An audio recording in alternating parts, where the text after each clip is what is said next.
1. I learned to cook when I was pretty young, elementary aged, because of family issues. I'm not a chef, I cook home style without super expensive and exotic ingredients, and with the intent to feed a number of people. But I've always paid attention to when other people cook, read cookbooks, and generally try to be better at it. I'm also a guy. None of the women I've been in serious relationships with in my life had any idea how to cook. I don't care, they were all professionals and smart, but didn't grow up in environments that taught them how to cook. But it became an issue in my first serious relationship. She was in a doctoral psychology program and also did work study. I was in an undergraduate STEM program full-time and worked full-time.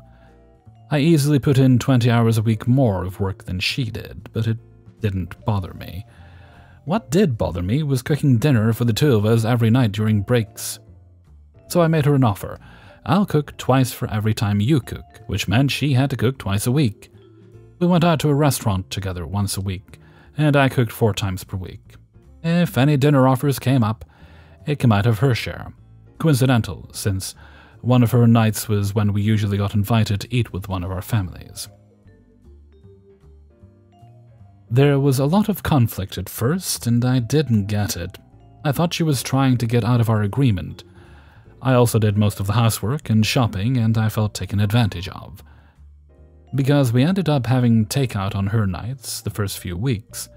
Since we had a common budget, that didn't feel fair, and I told her that. So on the first night when she was going to cook, I stayed around just in case she needed help. We were both in our mid-20s at the time. Finally, she broke down crying in the kitchen. She was going to make mac and cheese and hot dogs, but she didn't know how to boil hot dogs. No microwave for us back then. More than that, she didn't know how to boil water. I felt a mix of really feeling bad for the situation and inwardly wanting to... Well, laughing wouldn't have been very nice, so I showed her how to put water in a pan, put it on the stove, and wait until it boiled. The malicious compliance? It wasn't on my side. We were together for another 4 years or so after that. We continued our agreement on sharing the housework over that period. Example, me doing the vast majority of it while working 10 or 20 hours more per week than she did. Once she mastered the basics of store-bought mac and cheese, boil the noodles, melt butter in a pan, add pre-packaged seasoning, etc., she never felt the urgency to move on. To grow as an aspiring chef, we had mac and cheese and hot dogs over 4 years, that's 52 weeks, at an average of 1.7 times per week. Some 350 more times after that. If I asked if she might consider cooking something else this week, she said she'd be happy to. Except she was really in the mood for hot dogs and mac and cheese, so maybe next week? My friend started joking privately with me about how wasteful just throwing out all that dirty hot dog water was, and how many other things she could make with it. Dirty hot dog water soup, iced dirty hot dog water cocktails, etc. One friend had dirty hot dog water shirts made and gave them to us for Christmas gifts. I was a little mortified. But my other half didn't get it, thank goodness. One of my friends ended up going the stand-up comedian route, dropping out of high school to do it. He ended up pretty successful, staff writer for a popular syndicated show, and he made dirty hot dog water jokes constantly when he got back to town. And some of them made their way into the program he wrote for. One time he came back and did a headline act at the club he got started at on open mic night. He got us a dozen tickets, and our group of friends and my other half got premium placement at a table front and center in the club. He did his whole act on dirty hot dog water. Our table was howling in laughter, and every single person in the club was silent, including my other half, until they started booing. Ironically, later in life I discovered that we were really wasting the pasta water. I've always just thrown it out after cooking noodles, but really, use it anywhere you would need water in a recipe and it makes sense, especially homemade spaghetti sauce. 2. I worked at a national restaurant chain with a GM that was a turd.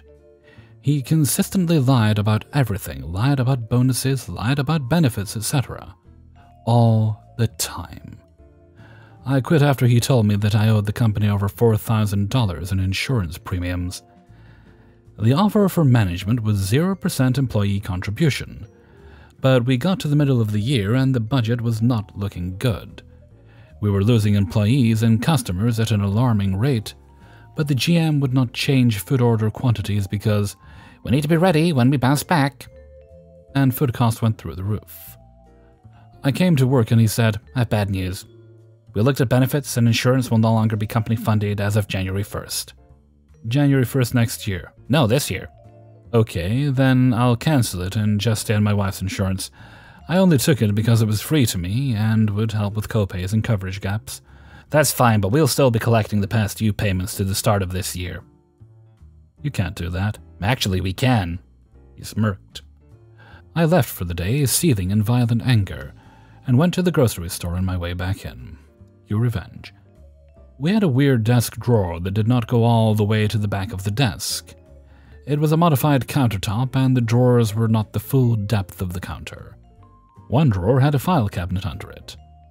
I bought a can of sardines and mustard sauce, took off the lid, and sneaked it into the file cabinet behind the drawer.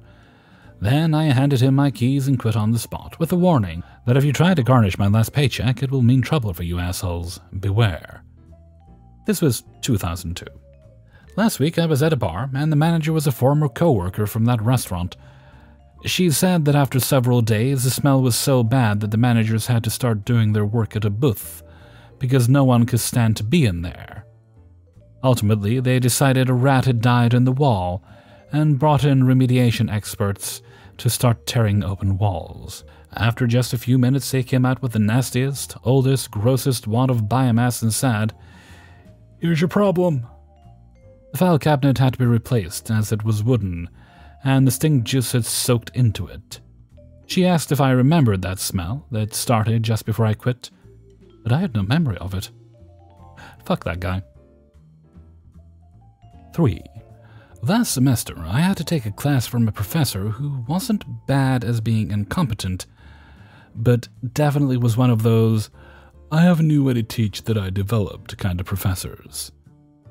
She also gave the vaguest instructions on what she did want in her returned work, and didn't believe in study guides, as she wanted to encourage reading the material.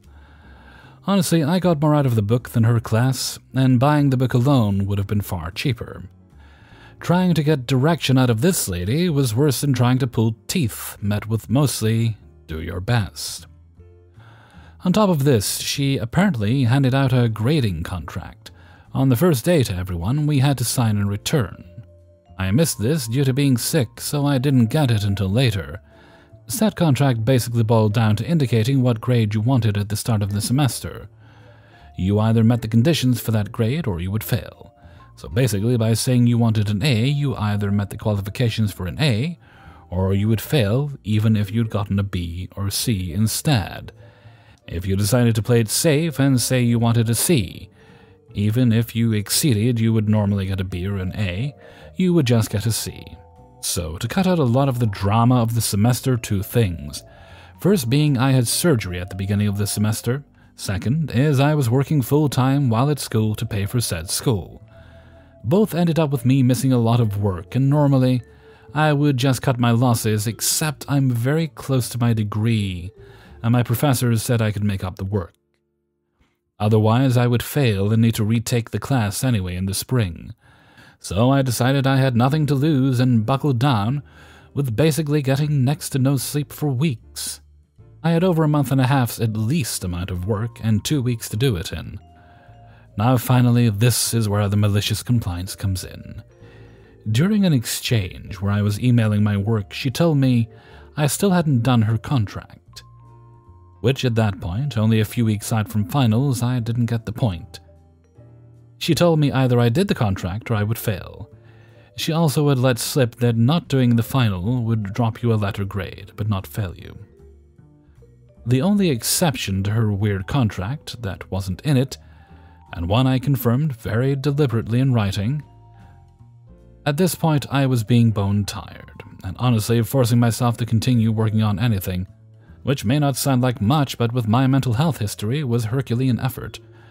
I just wanted the pain to stop and a full night's rest. so I decided if not doing the final just dropped me by a letter grade, then I would just do the work for a B, and end up with the grade I thought was fair for how the semester had gone. This meant for even more work, but it also meant I didn't need to worry about a final and could finally just sleep. Which I explained as much to the professor when she asked me why I didn't have a final turned in on the last day. That, so far, has been the last I ever spoke to or seen of her. Imagine my surprise when I actually ended up with a B in her class. Personally, I take this to be her never wanting to see me in her class again. And I don't know if it makes me a bitch overall, but I do know apparently, as she has it now, not doing the final is an automatic D. So, sorry to anyone who got her after me. 4. This was about 10 years ago. I just moved to Australia and got a new phone, but as it turns out my number was someone else's old number. Every other week I'd get calls by a tradie who wanted to know why I wasn't on SiteMate, or what I wanted done with building project ABC. Every time I explained at length that they got the wrong number, and quite often, folks on the other end were absolutely rude or thought I was taking the piss and insisted I answered their question or show up on site now. I was over it, so I googled my own number and did some digging and eventually found the guy who had the number before me, then his new number, then I called him. I politely explained my dilemma, pointed out that there were 2 websites still having his old, my now new number, and if he could please change this and let his contacts know about his new number and to delete the old one, as it was getting quite tedious for me. By that time I had used my number for work, visa applications and landlords and friends, and changing it would have been a huge pain. I explained all of that. Well, of course, he was just as pleasant as most of his contacts and told me something along the lines of, "I don't give a fuck, mate, that's not my fault." Well, you get the idea. Well, the universe provides, and so I got a great opportunity to do just that only a few weeks later. I received a call in the early hours of one morning by another disgruntled guy, telling me he was early and demanding to know where I wanted the sand put down and how to get in. I asked what sand, and he told me he had a full truckload of sand, as ordered, and no one was on site, and it was all fenced off. Very briefly did I think about launching into my explanation, but I was tired and over it, and then realized the opportunity provided. I snapped back at him with no uncertainty. "Mate, it's all good. Dump it right in the driveway, front of the fence. We'll sort it out when we get there." The guy said, "You sure, mate? It's a lot of sand." "Absolutely sure, mate. Thanks a lot." "All right then, boss," and hangs up. Well, I go back to bed, snoozing for another hour with a big smile until my phone rings again. And I see it's my old mate with his new number, who I saved when I called him a few weeks ago. I pick up rather chipper, and he doesn't waste any time launching into a series of swear words, and how he has no access to the site, and how he has to move a literal ton of sand by hand, and whether or not I told the sand guy to dump it all there. I replied, "You told me to sort this out myself. This is me sorting it out. You can remove the numbers and let your contacts know or not. Totally up to you, mate." He was fuming, called me a few more choice words, promising to find me, and a lot more before we ended the conversation. However, the numbers disappeared from the internet really quickly after that, and I never got another call again. I still have my number, and every time I see a truck with sand I chuckle to myself, thinking of this guy moving a ton of sand by hand, and losing a fair few hours of labor because he was a douchebag and couldn't be bothered sending a few texts. 5. This story happened during my senior year of high school. I'm now 34. I was the weird kid of my class, which I didn't mind as I had been used to that title for years by then, as most undiagnosed autistic kids end up being. The one bright side of this is that I had learned how to stand up for myself after years of bullying. And since this was a private school full of entitled kids, I knew none of them would get physical. So I can shut any attempt at harassment with a few humiliating words before going back to sleep on my desk. This meant all I had to do was keep to myself, indulge in friendly banter, shut it down whenever it was going too far, and I would be left in peace. I even had close friends for the first time. This was the life. Then I made the mistake of trusting the wrong person. She was one of the popular kids, but we had been in the same class for the third year in a row, and she never once was less than cordial and friendly with me. I didn't especially like some people she hung out with, but I never had any trouble with her personally. So we got progressively close enough, to the point of occasionally mentioning more personal things. Let's call her Betrayer. At one point, she left one of our conversations in the middle of it, and since I have trouble with social cues, I didn't realize at the time she left because I made her uncomfortable. I don't remember the exact thing I said, but I realized later, too late, that it was something that could be misconstrued as me implying I had a crush on her, which I didn't. Now, as I said, Betrayer was a popular girl, with a whole clique of friends around her. Think of the most stereotypical clique of popular and attractive people you can think of from teen movies, with the exception that a few of them had pretty good grades, and none of them wore US football team jackets because we're in France. I'll call them the windows rowers from now on because they were all seated in the row next to the windows in class. Our class was basically split in 3 rows of double-seated desks, one near the windows, one in the middle, and one near the wall. So I was seated at the opposite side of the class from the window rowers. Yet I started hearing them whispering Betrayer's name. At first I thought they were just trying to get her attention, but they were usually more subtle than this, so I wondered what was happening and looked toward them, only to see the whole group of window rowers except one, more on that later, giggling while looking at me. I raised an eyebrow. Why are they whispering her name toward me? It took me a while, then one of them quoting something I had said in a private conversation with Betrayer to understand what happened. She had told them about our recent conversation, and now they thought they had something embarrassing on me. They were trying to make fun of it. I shrugged it off at first, but the more they insisted, the more it pissed me off for some reason. It shouldn't have, it was childish, this was nothing, and they were not even latching on to something true. I looked at her, slightly embarrassed but still laughing with them at my supposed expense, and realized why it was bugging me so much. It wasn't their mockery that angered me, it was the attempt. Had they found something that was truly embarrassing to me, they would have had no problem using it, and more importantly, she had betrayed my trust. Other students had noticed and started looking around, wondering what was happening. Me? I took out my schedule and started planning. My neighbor asked me what was happening. I'm getting serious. I've known most of the window rowers for almost 2 years now, 3 for some of them, and my father was the family doctor for most of them, so I had heard more gossip than all of them combined. I know what would and wouldn't work on each of them. But going after 10 people, individually, would be a lot of work, and it wouldn't prevent them from retaliating or at least trying to. What I needed was to make a statement by hitting all of them at once with something they all cared about, their grades.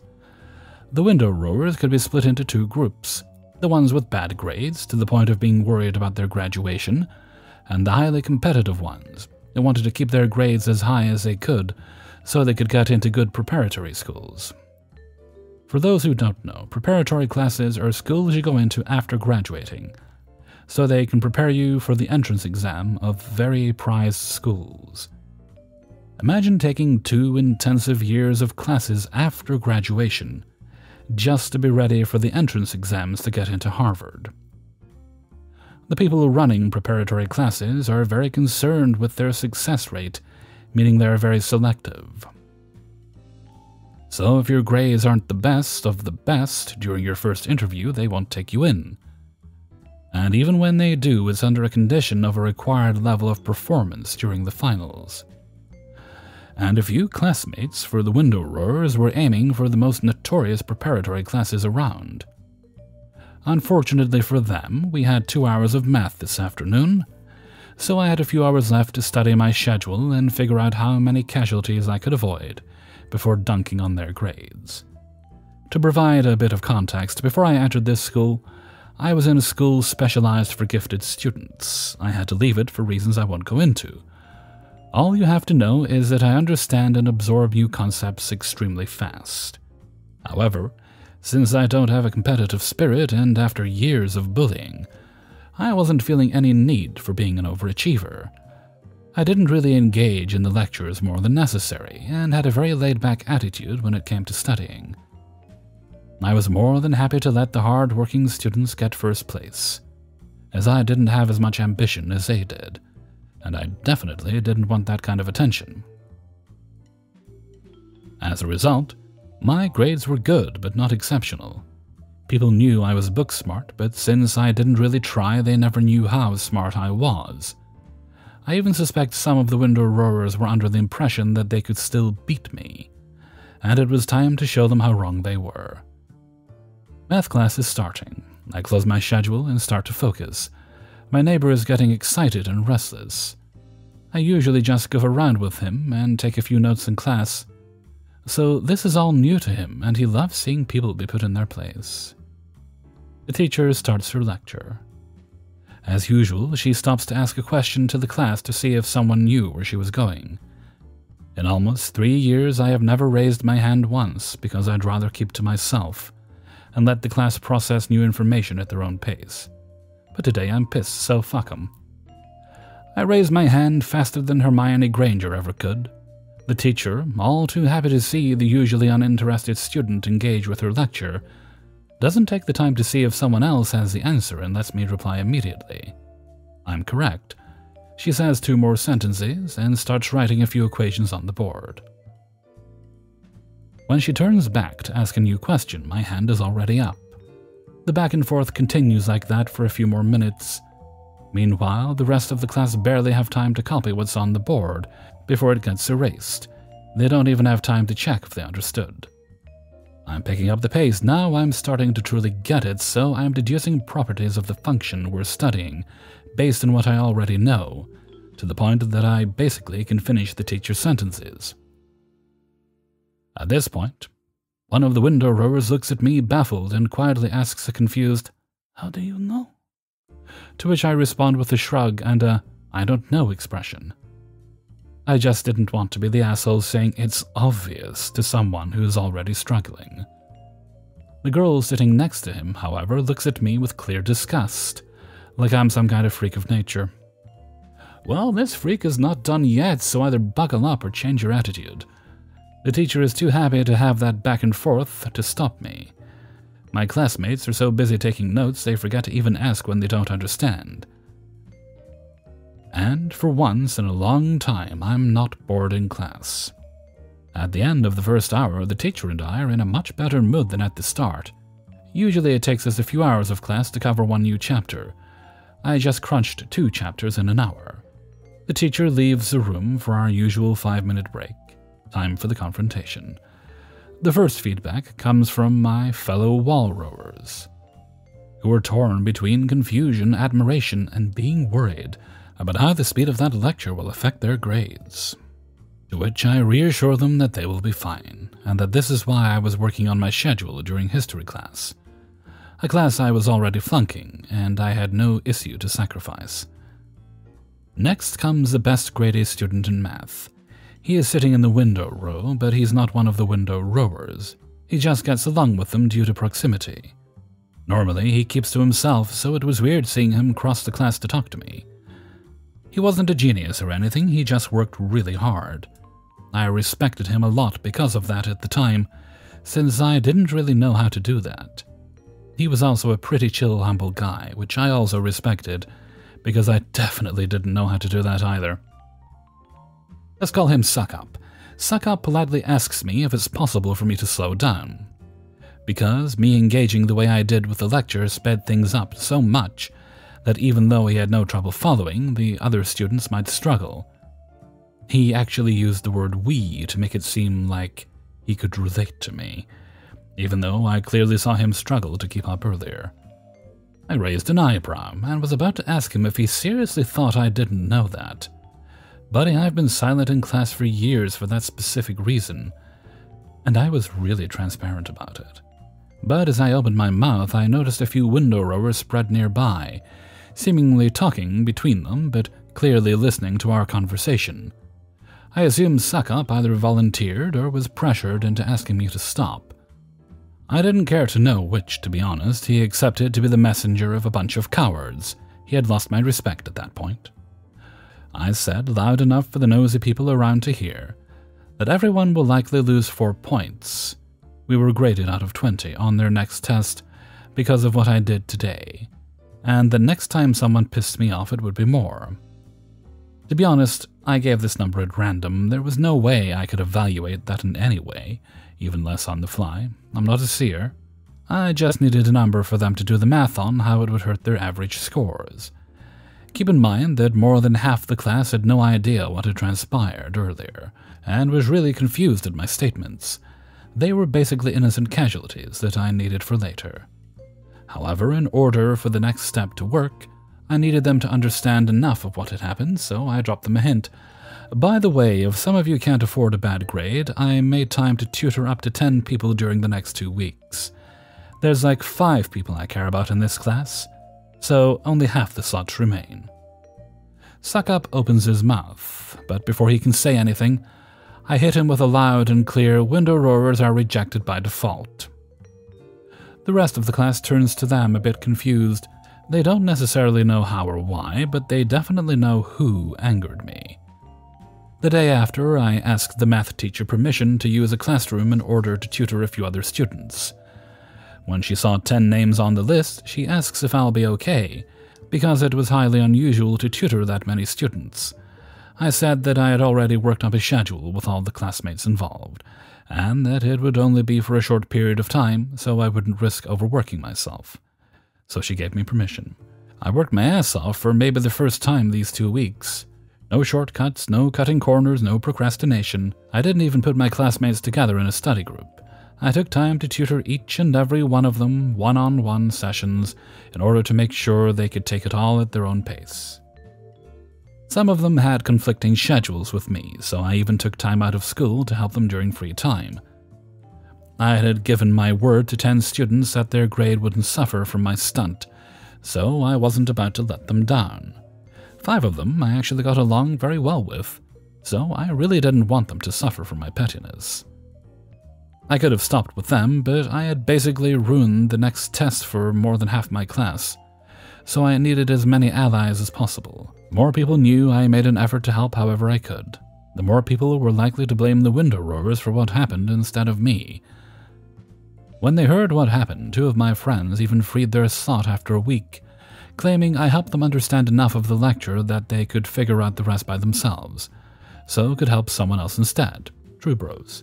Remember how I said that one of the window rowers was not participating in the incident? Well, it's time to talk about her. Let's call her Bystander.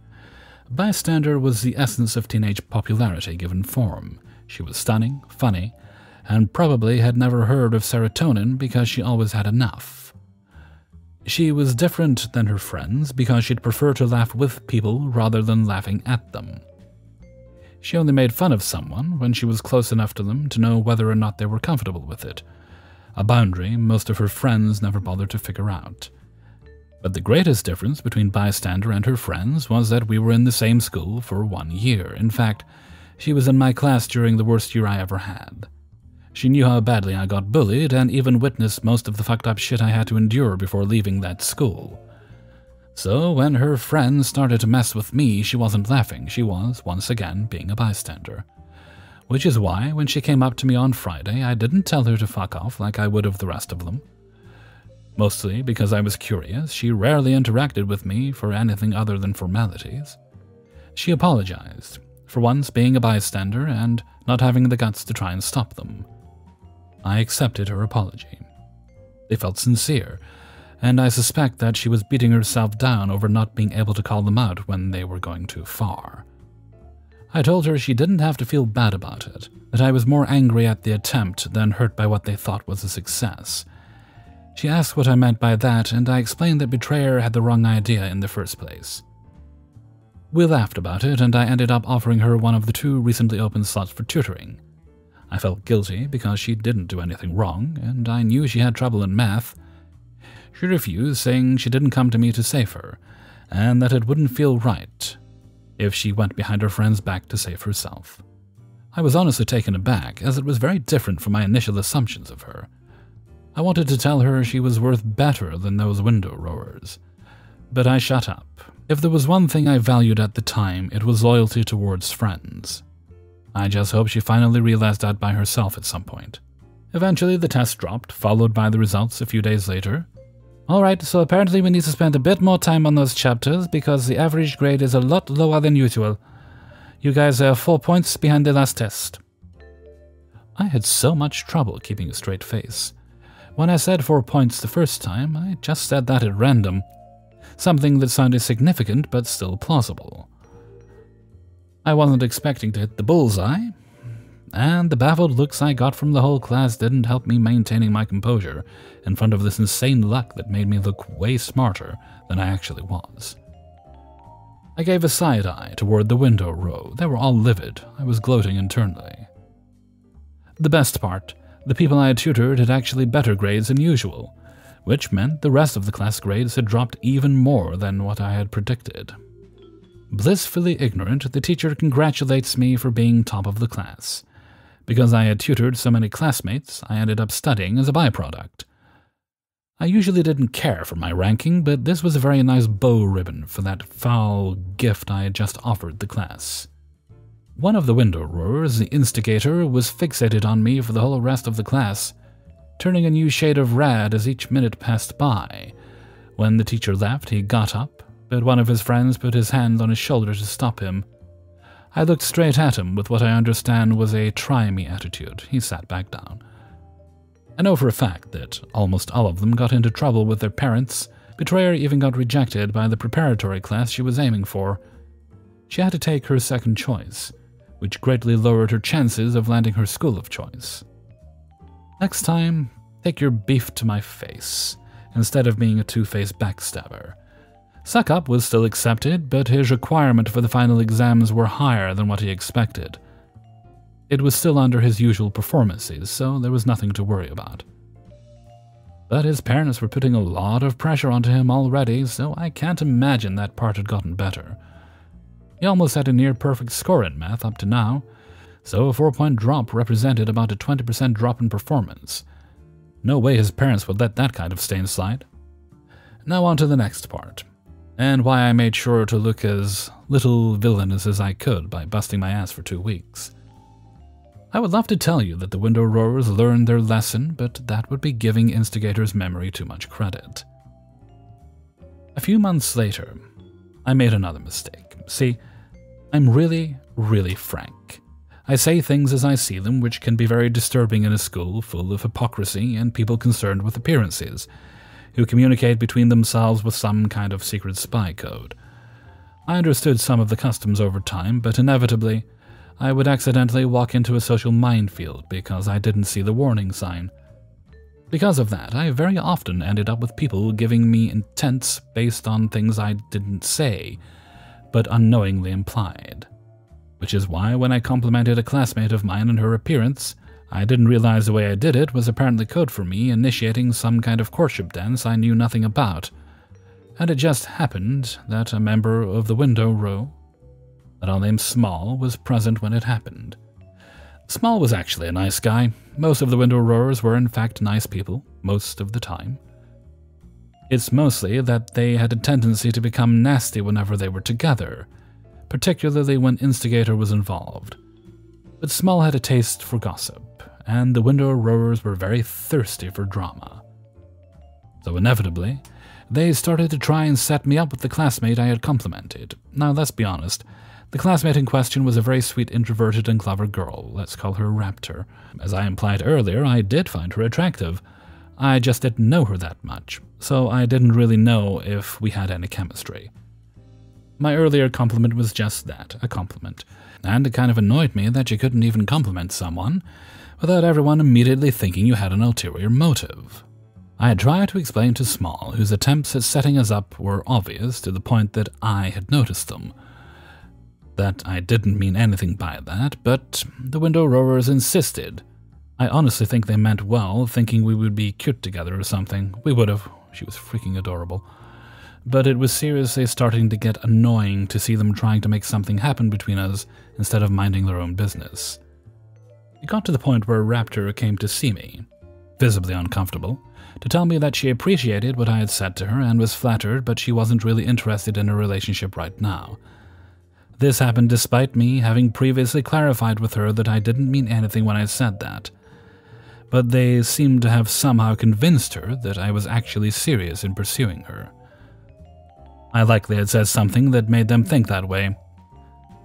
But once again, I never meant to give off that vibe. So I ended up having to reassure her about the fact that she didn't break my heart. And at some point, the instigator got tired of waiting for something to happen between us, so he decided he preferred to make fun of us instead. Now I was really annoyed. I didn't mind when it was just me, but now he involved Raptor, who was already uncomfortable with the whole situation, and clearly not as well equipped as I was to handle that kind of attention. I gave Instigator a death stare. Once again, thinking he finally had a way of hurting me, he kept going. That's when the consequences of my previous stunt hit. A middle row student looked at me, panicked, got up and yelled at Instigator to stop it. Instigator tried to blow him off by telling him to mind his own business, but he was interrupted. "I don't fucking care. I'm not lowering my grades for your stupid shit." And that's when everyone was reminded of what happened the last time they annoyed me. Instigator tried to argue that I was the one who made their grades drop. True. But I was also the one who could spare them by tutoring them, and since I could only help up to 10 people at once and 5 slots would already be taken, it was in everyone's best interest to take my side in order to ensure a slot if I were to do something. Instigator turned to his friends for backup. Most turned their eyes away. One shook his head. One of them said something I didn't quite hear, but he looked concerned. He had no choice but to back down, for good. He knew that whenever he tried to mess with me, people would get angry at him, and he would progressively lose social status. And that's how, by putting in effort for 2 weeks, I saved myself the trouble of defending myself for the rest of the year. Hey everybody, Hellfreezer here, and thank you very much for listening to Revenge is Ice Cream, episode 221. And thank you very much to everybody who allowed me to use their stories in this video. Please do boop the like button before you go, thank you kindly. And before we go on, I have a little shout out to give to YouTube user Fossilized Turd. Yes, that's right. They were the author of the story about the boss trying to dock them 15 minutes. Everybody down tools for 15 minutes. And that is their YouTube channel. I will link that in the description. So that'll be interesting. And you can go and check out the channel if you care to do so. Alright, let's see. I think there's no other business for today, so let's move right along to Hellfreezer's question of the day. And today's question is: are you invigorated more by the company of others, or do you find you thrive more with your own company? I personally generally am much more low-key. I don't mind talking to other people, but big groups kind of drain me eventually. That's the way I function. So I tend to recharge quicker and better with a little solitude. Let me know what you think, and please leave your answers in a comment below. And with that, I'm going to head off for now. So until next time, thank you very much for listening, and take very good care of yourself.